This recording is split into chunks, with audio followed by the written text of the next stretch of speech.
पूजा ने कोई मुखालफत नहीं की, खुद करीब आती गई और घबरा भी रही थी। क्या हुआ, मेरी बहू परेशान क्यों है?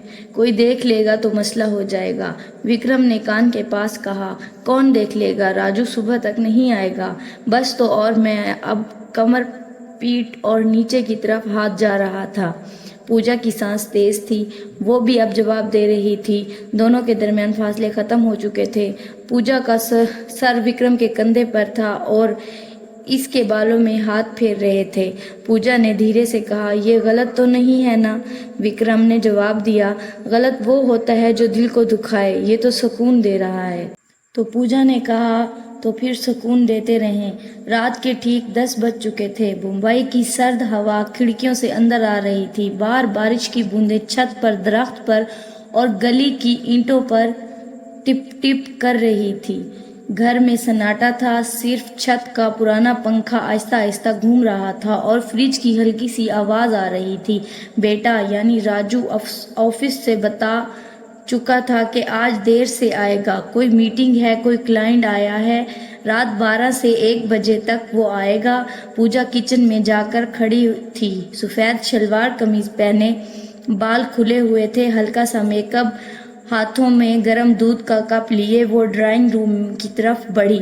ससुर जी विक्रम सोफे पर बैठे थे, कंबल ओढ़े। टीवी पर कोई पुरानी हिंदी फिल्म चल रही थी, अमिताभ बच्चन वाली कोई, मगर इनकी नज़र स्क्रीन पर नहीं बल्कि किचन के दरवाजे पर थी।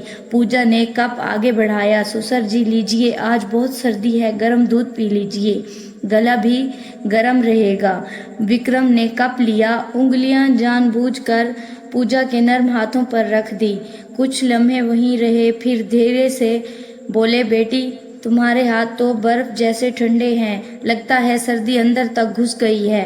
तो पूजा ने हल्की सी मुस्कुराहट के साथ कहा, हाँ जी, बाहर बारिश हो रही है ना, इसलिए सर्द ज़्यादा लग रही है।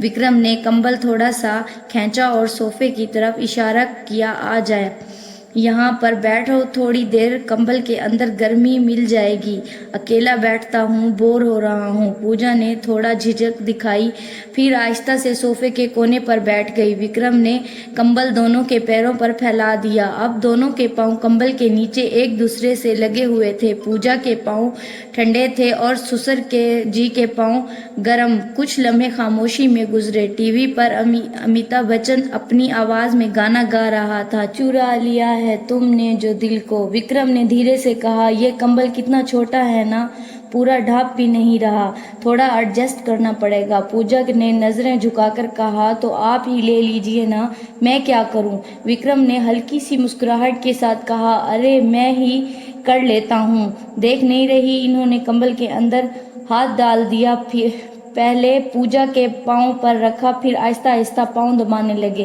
कितनी ठंडी हो रही है ना तुम्हारे पाँव। पूजा बेटी क्यों अपना ख्याल नहीं रखती? पूजा की सांसें तेज हो गई, वो धीरे से बोली, ससुर जी ये क्या कर रहे हैं आप, मुझे अच्छा नहीं लग रहा, आप बड़े हैं। विक्रम मासूम बनकर बोले, अरे बस पाँव ठंडे हैं ना, थोड़ी गर्मी दे रहा हूँ, बहू हो तुम, मेरा इतना तो फर्ज बनता है। तो जाने कुछ नहीं कहा, बस अपने पाँव थोड़ा सा समेट कर अंदर की तरफ ले लिए। अब ससुर की उंगलियां इसके पैर के बीच नरम जगहों पर आहिस्ता आहिस्ता चल रही थी, जैसे कोई हल्की सी शुरुआत हो। विक्रम ने कहा, बेटी तू कितनी गर्म है, जैसे अंदर कोई जलता चूल्हा हो, दिल करता है इसी आग को छू कर देखूं। पूजा का चेहरा सुर्ख हो गया। इसने बस इतना कहा, आप भी ना कैसी बातें करते हैं। तो इस पर विक्रम ने जवाब दिया, दिल तो यही करता है बेटी, जो दिल चाहता है वो जबान पर आ ही जाता है। अब कंबल के नीचे हरकतें बढ़ने लगी।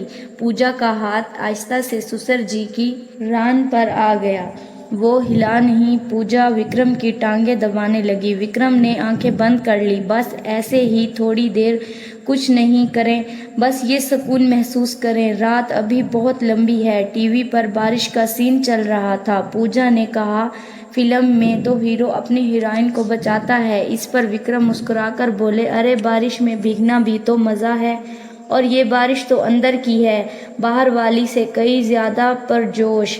वक्त गुजरता गया, रात के 11:30 बज चुके थे। हाथ अब सिर्फ पैरों तक महदूद नहीं थे, आहिस्ता आहिस्ता बढ़ रहे थे। पूजा ने मुखालफत नहीं की, बस सांसें तेज हो गई।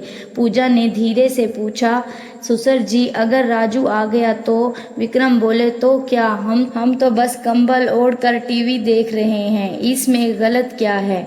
पूजा हल्की सी हंसी, आपकी बातें कितनी खतरनाक हैं। इस पर विक्रम बोले, खतरनाक तो तब होगा जब कुछ और करने लगूं, अभी तो बस हाथ ही है। तो पूजा शरारत से कहा, तो और क्या करना चाहते हैं? विक्रम ने कहा, जो दिल चाहता है, मगर अभी इतना ही काफ़ी है। अब दोनों के दरमियान खामोशी थी, मगर वो खामोशी बोल रही थी। कंबल के नीचे छोटी छोटी हरकतें जारी थी।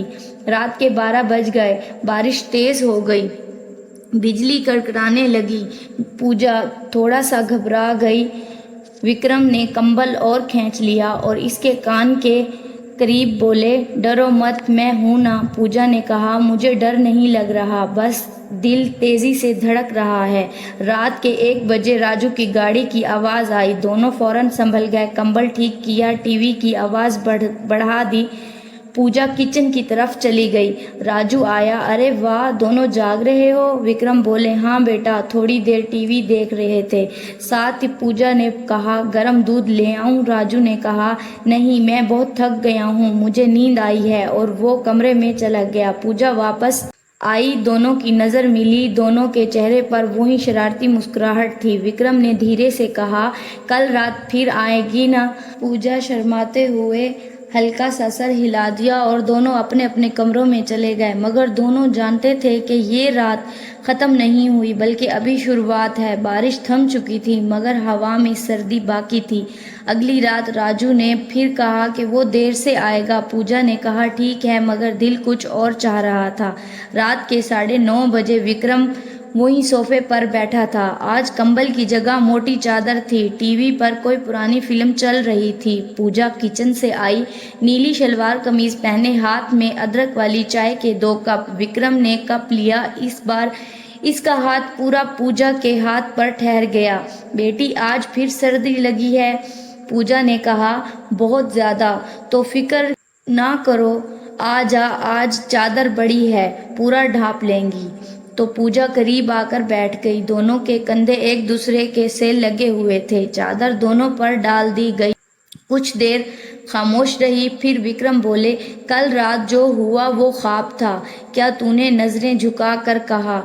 अगर ख्वाब होता तो आज फिर यहाँ ना बैठी होती। विक्रम ने कहा, तो आज क्या चाहती है मेरी बहू? वही जो कल चाहते थे, मगर आज थोड़ी और। विक्रम मुस्कुराए और वो मुस्कुराहट मासूम नहीं थी, इसमें एक शिद्दत थी।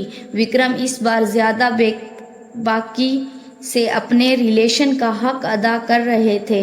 पूजा ने कोई मुखालफत नहीं की, बल्कि खुद करीब आती गई और घबरा भी रही थी। क्या हुआ, मेरी बहू परेशान क्यों है? कोई देख लेगा तो मसला हो जाएगा। विक्रम कान के पास आकर कहा, कौन देखेगा? राजू सुबह तक नहीं आएगा, बस। तो और मैं अब कमर, पीठ और नीचे की तरफ हाथ जा रहा था। पूजा की सांसें तेज थी, वो भी एक जवाब दे रही थी। दोनों के दरमियान फासले खत्म होते चले जा रहे थे। पूजा का सर विक्रम के कंधों पर था और इसके बालों में हाथ फेर रहे थे। पूजा ने धीरे से कहा, ये गलत तो नहीं? विक्रम ने जवाब दिया, गलत वो होता है जो दिल को दुखाए, ये तो सुकून दे रहा है। पूजा ने कहा, तो फिर सुकून देते रहें, रात अभी बाकी है। रात गहरी होती गई, सब कुछ मज़ीद बढ़ता गया। आखिर में फिर राजू की गाड़ी की आवाज़ आई। दोनों ने फिर खुद को संभाला। पूजा किचन में गई, विक्रम सोफे पर बैठ गए जैसे कुछ हुआ ही ना हो। राजू ने आकर पूछा, फिर से आप दोनों जाग रहे हैं? हाँ बेटा, नींद नहीं आ रही। पूजा ने कहा, चाय बनाऊं? राजू ने कहा, नहीं, मैं सोने जा रहा हूँ, और चला गया। पूजा वापस आई और दोनों की नज़रें फिर से मिली। विक्रम ने कहा, कल फिर आओगी? पूजा ने शर्माते हुए कहा, कल नहीं, परसों भी, और हर आने वाली रात। विक्रम ने मुस्कुराकर सर हिला दिया। दोनों जानते थे कि अब ये रात कभी छोटी नहीं होगी, क्योंकि जो आग में जल चुकी थी वो आसानी से बुझने वाली नहीं थी। ये कहानी आपको कैसी लगी? कमेंट में ज़रूर बताएं और मेरे चैनल को सब्सक्राइब करें। शुक्रिया।